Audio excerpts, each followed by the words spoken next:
रवि हा दीवाना है, ऋतिक हा दीवाना है, अमन हा दीवाना हो गए वो। रवि हा दीवाना है, ऋतिक हा दीवाना है, अमन हा दीवाना हो गए वो। मोहनी सूरतिया तोर वो रानी महुला दीवाना करे वो। मोहनी सूरतिया तोर वो रानी महुला दीवाना करे वो।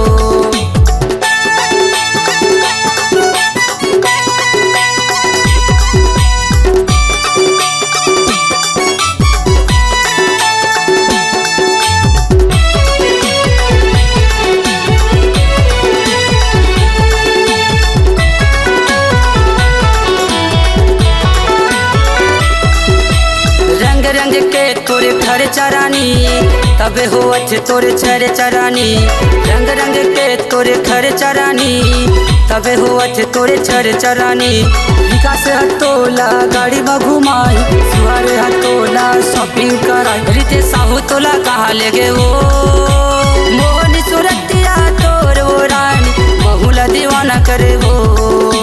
मोहनी सूरतिया तोर वो रानी महुला दीवाना करे वो।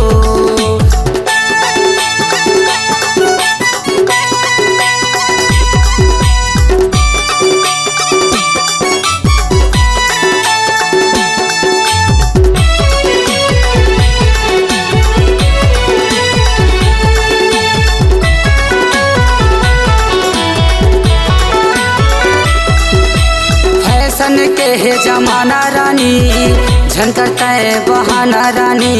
फैशन के है जमाना रानी झनकता है बहाना रानी।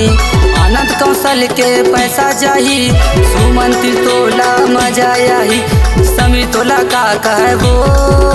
मोहनी सूरतिया तोर वो रानी महुला दीवाना करे वो। मोहनी सूरतिया तोर वो रानी महुला दीवाना करे वो। रवि हा दीवाना है, ऋतिक हा दीवाना है, अमन हा दीवाना हो गए वो। रवि हा दीवाना है, ऋतिक हा दीवाना है, अमन हा दीवाना हो गए वो।